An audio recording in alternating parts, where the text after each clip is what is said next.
मरण झालंय स्वस्त, जगणं मुश्किल. किती वर्ष सहन करायची निष्क्रियता आणि बेपर्वाई.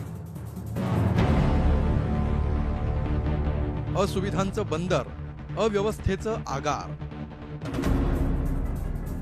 विकास कामांची कोंडी फुटणार तरी कधी. हा आक्रोश आहे उरणवासियांचा, त्यांच्या दररोजच्या जगण्याचा. उरणवासियांच्या समस्यांवर झी 24 तासचा ग्राउंड रिपोर्ट.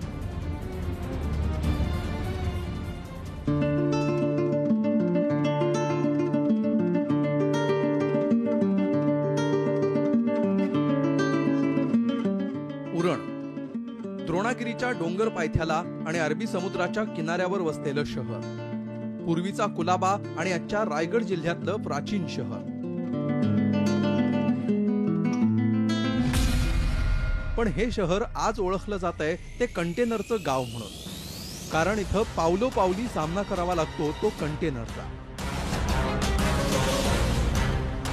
त्याच्यासोबत असलेला धूर, कांठाळ्या बसवणारा आवाज आणि अपघाताच्या रूपात येणारं मरण. उरणच्या नशिबात विकासाची लाट हवी होती, पण हे शहर मरणाच्या दलदलीत घुसत चाललंय. त्यालाच वाचा फोडणार आहे झी 24 तास. JNPT म्हणजेच जवाहरलाल नेहरू पोर्ट ट्रस्ट, देशातलं सर्वात मोठं बंदर उभारण्यात आलं.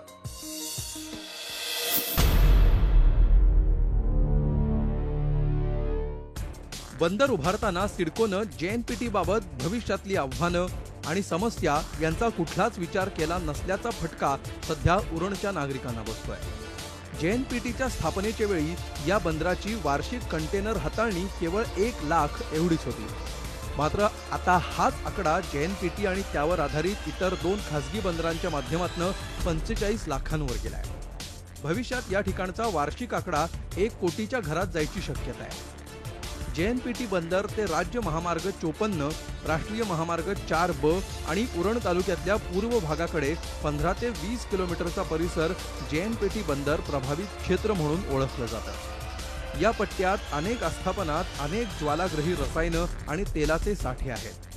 त्यामुळे बंदर प्रभावित क्षेत्रात दररोज सुमारे 40,000 trailer, container, tanker, truck, dumper अशा जड वाहनांची ये-जा सुरू असते. देशातल्या बहुतेक लहान मोठ्या कारखान्यांचं उत्पादन या बंदरातल्या आयात निर्यातीवर अवलंबून असतं. परंतु बंद प्रभावित 15-20 किलोमीटरच्या क्षेत्रात पुरेशा पायाभूत सुविधांची निर्मिती न झाल्यामुळं अनेक गुंतागुंतीच्या समस्या निर्माण झाल्या. ज्याचा मालकीचा टिलर आहे तो पैसे दाबताय का झाला तो निघला सुटला. माझ्याच मुलाचा नाही असं नाही, दुसऱ्यांची पण मुलाचा का तो सुटला जाते तो कोण बिचारा त्याचा जीव जाते, त्यांच्या घरातली माणसांचा हाल होता. दुसरा कोणचा काही होणार आहे का? कोणचा काहीच जात नाही ना. वनिता पाटील या माऊलीच्या लेकराचा रस्ते अपघातानं बळी घेतलाय. प्रणित पाटीलचं वय केवळ 19 वर्षांचं. तसं स्वप्न पाहण्याचं, मजामस्ती करण्याचं त्याचं वय. पण अपघातानं त्याच्यासह त्याच्या कुटुंबियांची सगळी स्वप्न धुळीला मिळाली. प्रणितच्या आठवणीनं आजही त्याच्या आईचे डोळे पाणवतात.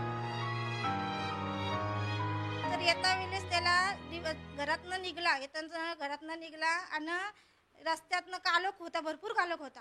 आणि त्या कालोखातनं निघला तर टँकर आला. तर टँकरला वाचवासाठी त्यांनी ते स्पीड इकडूनशी मारली तर ते डिवाइडला ठोकला आणि त्याचा अपघात झाला. पाटील कुटुंबावर जसा दुःखाचा डोंगर कोसळला तसाच धुतुम गावातल्या ठाकूर कुटुंबाला धक्का बसला. मेघनाथ ठाकूर यांचा भाऊ श्रीकांत कामावरून परतत असताना कंटेनरनं धडक दिली आणि त्यातच त्याचा मृत्यू झाला.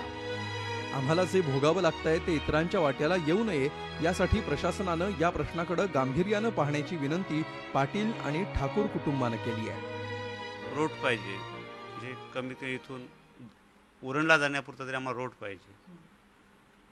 आता मी पण रोज कामाला जाते, का जीवाला आपण म्हणजे घरा येईन म्हणून असं आम्हाला वाटत नाही का घरी येईन म्हणून. उरणवासियांचं मरण स्वस्त झालंय की काय असं म्हणायची वेळ आली आहे. कारण बेशिस्त वाहतूक, सर्व्हिस रोडचा अभाव, पारंपरिक रस्ते बंद यामुळं बाईक स्वार, सायकल, कार, रिक्षा चालक याच वर्दळीतून मार्ग काढतात. रस्त्यावरच्या अपघातात तर गेल्या 5 वर्षात 300 पेक्षा जास्त नागरिकांना आपला जीव गमवावा लागलाय.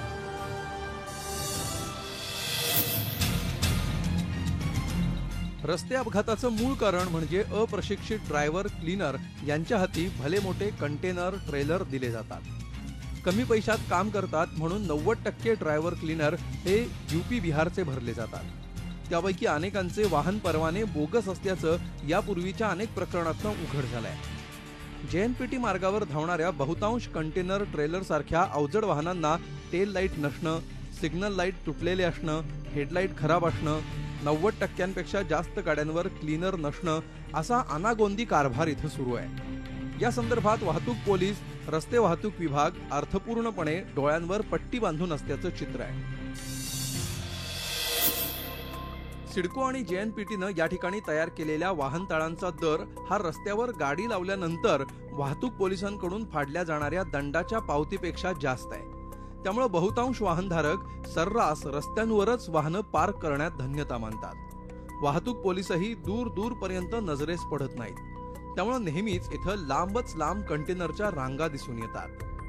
ट्रॅफिकचा प्रॉब्लेम ह्याच्यामुळे होतो.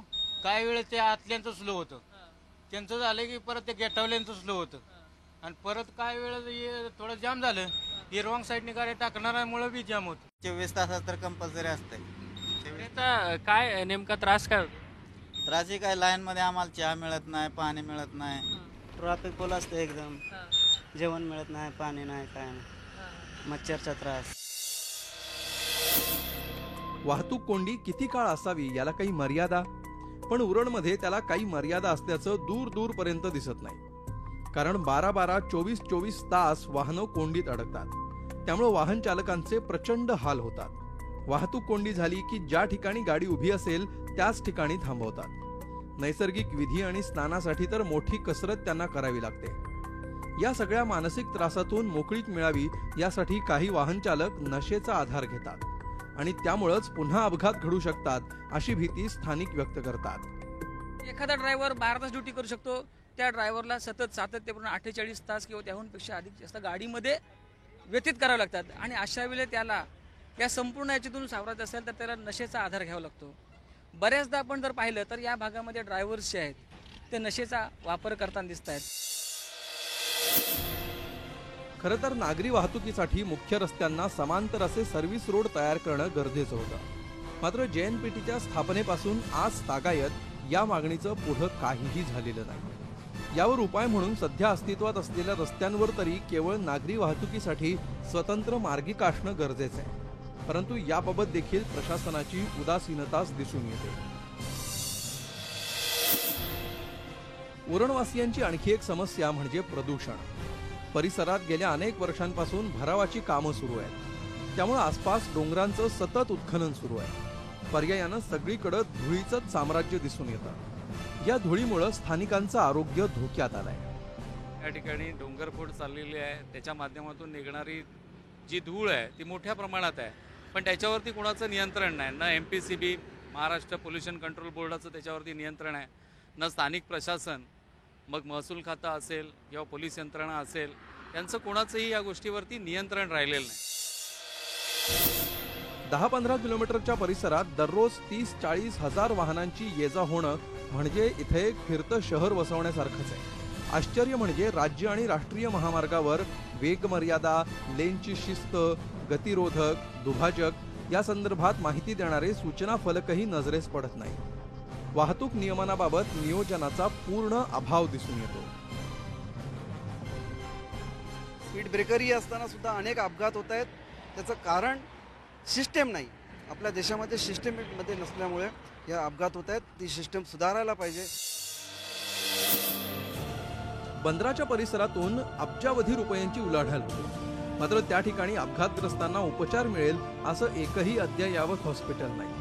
अपघातग्रस्तांना उपचारासाठी पनवेल, नवी मुंबई किंवा थेट मुंबईलाच पाठवावं लागतं. JNPT परिसरात ज्वालाग्रही रसायनं आणि तेलाचे साठे आहेत. उद्या या ठिकाणी एखादी आपत्कालीन परिस्थिती निर्माण झाली तर उपचार कुठे आणि कसे करणार असा सवाल स्थानिक उपस्थित करतायत. जेव्हा कधी ॲक्सिडेंट झाला आणि त्याला आपण इथल्या JNPTच्या जर हॉस्पिटलमध्ये आपण दाखल केलं तर इथं फक्त एक साधं बँडेड अशी प्रोसेस केली जाते आणि त्या रुग्णाला इथून वाशी किंवा जे पर्यंत हलवला जातो. म्हणजे इथं जी प्रायमरी जी स्टेज आहे तीही इथं केली जात नाही. अव्यवस्थेचा आगार झालेला उरणचा परिसर व्यवस्थित व्हावा, नागरिकांच्या सगळ्या समस्या सुटाव्यात यासाठी स्थानिक सामाजिक संस्था आणि कार्यकर्ते सतत पाठपुरावा करतायत. मात्र प्रशासकीय व्यवस्थेकडून कुठलंच पाऊल उचललं जात नसल्याचा आरोप सामाजिक संस्था करतात. प्रत्येक वेळी आम्हाला आश्वासनं मिळत गेलेली आहेत की आम्ही तुम्हाला 5-6 महिन्याच्या आतमध्ये ह्या सगळ्या सुविधा, सर्व्हिस रोड असेल, वाहतूक कोंडीवरचा उपाय असेल, हॉस्पिटल चांगलं देण्यासंदर्भातल्या ज्या काही सुविधा आहेत हे आम्ही तुम्हाला देऊ, परंतु प्रत्येक वेळी आमचा भ्रमनिरास झालेला आहे. भविष्यात या बंदरामध्ये 4थं टर्मिनल सुरू होणार आहे. आधीच्या 3 टर्मिनलपेक्षा याचा व्याप अधिक असणार आहे. हे टर्मिनल ज्यावेळी सुरू होईल त्यावेळी वर्षाला 1 कोटी कंटेनरची हाताळणी सुरू होईल. म्हणूनच उरणवासियांनी JNPT आणि कस्टम्स अधिकाऱ्यांच्या वाहनांसाठी करळ चौक ते PUB पर्यंत स्वतंत्र मार्गिका तयार केली आहे. त्याच धर्तीवर सर्व्हिस रोड तयार होईपर्यंत SH-54 वर करळ फाटा ते गव्हाण फाटा आणि NH-4B वर नागरी वाहनांसाठी तात्पुरती स्वतंत्र मार्गिका तयार करावी. वाहतूक पोलिसांनी कोंडी दूर करण्यासाठी सज्ज राहावं. मोटर वाहन कायद्यातल्या तरतुदीनुसार प्रत्येक जड वाहनावर क्लीनर नेमावा. अपघात आणि वाहतूक कोंडीला कारणीभूत ठरणारी रस्त्यावरील बेकायदेशीर पार्किंग हटवावीत. RTO आणि वाहतूक पोलीस यंत्रणेनं त्यावर सक्त कारवाई करणं. SH-54 आणि NH-4B वरचे सर्व अनधिकृत कट्स बंद करावेत. दोन्ही महामार्गांवर सूचना फलक लावावेत. स्ट्रीट लाईट, CCTV कॅमेऱ्यांची सोय करावी. अपघातग्रस्तांसाठी ट्रस्ट स्थापन केला जावा असा रायगड जिल्हाधिकाऱ्यांनी तयार केलेला प्रस्ताव मुख्य सचिवांना पाठवलाय. त्याचा पाठपुरावा करावा. उच्चस्तरीय समन्वय समितीची बैठक पुन्हा सुरू व्हावी. JNPT रुग्णालय अद्ययावत करावं आणि करळ ROB जवळचं रेल्वे फाटक नागरी वाहनांसाठी खुलं करावं अशी मागणी स्थानिकांनी केली आहे. उरणला मुंबईशी जोडणारी आणखी एक सेवा म्हणजे जलवाहतूक.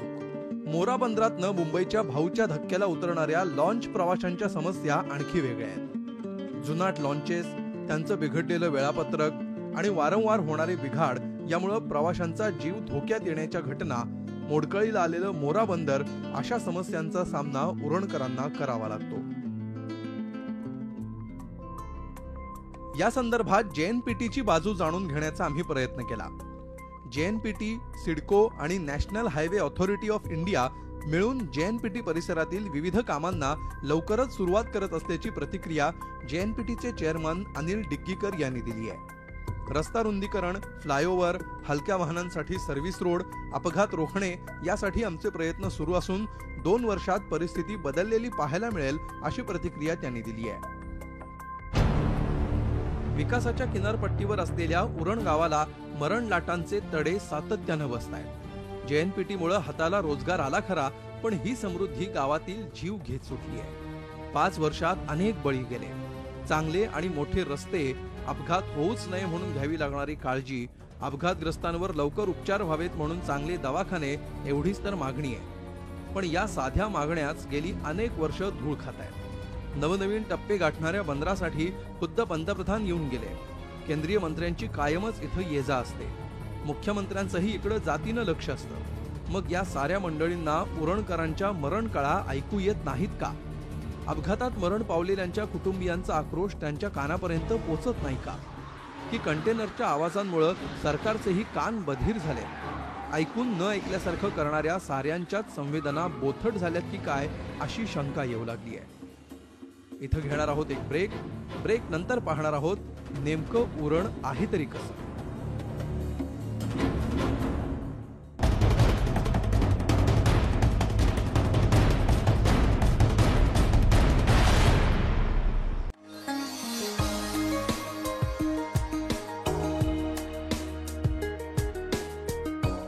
उरण द्रोणागिरीच्या डोंगर पायथ्याला आणि अरबी समुद्राच्या किनाऱ्यावर वसलेलं शहर. पूर्वीचा कुलाबा आणि आजच्या रायगड जिल्ह्यातलं प्राचीन शहर. उरण नावाविषयी अनेक दंतकथा सांगितल्या जातात. उर्वरित वन म्हणूनही उरणची आधीची ओळख. तसंच उर्णावत देवीच्या नावावरून उरण नाव पडल्याचं सांगितलं जातं. सागरी व्यापार आणि मच्छीमारी केंद्र अशी उरणची वेगळी ओळख तयार झाली आहे. माधवराव पेशव्यांनी पोर्तुगीजांना जरब बसावी यासाठी 1773 मध्ये जी लढाई केली तिचा बखरीमध्ये उरणची लढाई असा उल्लेख आढळतो. त्यानंतर इंग्रज आणि पोर्तुगीजांनी या शहराला उरॅन असं संबोधल्याचा इतिहास आहे. या उरणचा जो इतिहास बदलत गेला आणि शेवटी तिथं उर्णावती नावाची जी देवी आहे त्या देवीच्या नावावरून बहुतेक जशी नावं देवांची असतात त्याप्रमाणे साधारणतः 15व्या शतकापासून उरण हे नाव हे खऱ्या अर्थानं अस्तित्वात आलेलं आहे. उरणच्या मातीनं अनेक शौर्यकथा आणि युद्ध पाहिली आहे. संघर्षपूर्ण वातावरण हे उरण परिसरात प्राचीन काळापासून प्रसिद्ध आहे. याच उरणमध्ये प्रगतिशील आणि शौर्यवान राज्यकर्ते होऊन गेले. उरण द्रोणागिरी परिसरातल्या अनेक छोट्या गावांमध्ये पूर्वी वैभव नांदत होतं असं म्हणतात. त्या चिरनेर गावामध्ये गणपतीची मूर्ती आहे आणि ती मोठी मूर्ती आहे, त्यामुळे तिला महागणपती असं नामकरण तिचं झालेलं आहे. आणि ह्या महागणपतीचं दर्शन घेण्यासाठी अष्टविनायकानंतर ह्या देवाची महती आहे अशा प्रकारचा समज संपूर्ण महाराष्ट्रातील जनतेमध्ये आहे. आतापर्यंत उरण तालुक्यामध्ये जवळजवळ 19 हुतात्मे झाले आहेत आणि परवाचा जो 84चा शेतकऱ्यांचा गौरवशाली लढा झाला आदरणीय लोकनेते दिबा पाटील साहेब यांच्या नेतृत्वाखाली, तो एवढा मोठा प्रचंड लढा की शेतकऱ्याच्या स्वातंत्र्यासाठी शेतकऱ्याची मूलभूत हक्क मिळवण्यासाठी 5 हुतात्मे द्यावे लागले. इथल्या शेतकऱ्यांनी कुळ कायद्यासाठी सावकारीच्या विरोधात बंड पुकारून न्याय मिळवला. मग तो आताचा 12.5% जमिनीचा विषय असो किंवा न्हावाशेवा बंदर प्रकल्पग्रस्त शेतकऱ्यांना न्याय मिळवून देण्याचा विषय. स्वातंत्र्याच्या लढाईमध्ये तर इथल्या अनेक शूरवीरांचं मोठं योगदान आहे. हुतात्मा भाई कोतवाल, हिराजी गोमा पाटील, नारायण नागू पाटील ही यातलीच अग्रणीची काही नावं. जंगल संपत्तीच्या वापरावर इंग्रज सरकारनं घातलेली बंदी आणि याच बंदीला झुगारण्यासाठी उरणमधल्या चिरनेरवासियांनी जंगल सत्याग्रह पुकारला होता आणि त्याचा बिमोड करण्यासाठी इंग्रजांनी केलेल्या गोळीबारात 9 चिरनेरवासीय हुतात्मा झाले होते. उरणमधल्या चिरनेर या गावामध्ये मी सध्या आहे. या गावाला ऐतिहासिक पार्श्वभूमी आहे. 1930 साली ज्यावेळी जंगल सत्याग्रह झाला होता त्यावेळी झालेला जो गोळीबार आहे त्यामध्ये इथले 9 जे ग्रामस्थ आहेत ते शहीद झाले होते. जंगल वापरावरती ब्रिटिशांनी जी निर्बंध आणली होती त्याच्या विरोधात इथल्या ग्रामस्थांनी जंगल सत्याग्रह जे आहे ते आंदोलन छेडलं होतं आणि त्यावेळीच जी सगळी चकमक झाली होती किंवा जे आंदोलन झालं होतं त्यामध्ये इथल्या ग्रामस्थ जे आहेत 9 लोक जे आहेत ते शहीद झाले होते. आणि या सगळ्यांच्या आठवणी ज्या आहेत त्या चिरंतन राहाव्या यासाठी इथे एक स्मारक बनवलेलं आपल्याला पाहायला मिळतंय. साधारण 1980 नंतर उरण झपाट्यानं बदललं. शेती मासेमारी हा एकमेव पर्याय असणाऱ्या उरणमध्ये आज औद्योगिक क्रांती झाली आहे. नेव्ही, ONGC, JNPT या मोठ्या शासकीय प्रकल्पांसोबतच अनेक खासगी उद्योगही इथं स्थिरावले. त्यामुळे सगळ्यात जास्त महसुली उत्पन्न देणारा तालुका म्हणून उरणकडे पाहिलं जातं. अशी ही उरण नगरी काळाच्या बरोबरीनं चालण्याचा प्रयत्न करतेय. पण रस्ते अपघातात दररोज मरण पावताना उद्या कुणी शिल्लक तरी राहील का असा प्रश्न उरणवासियांना सतावतोय.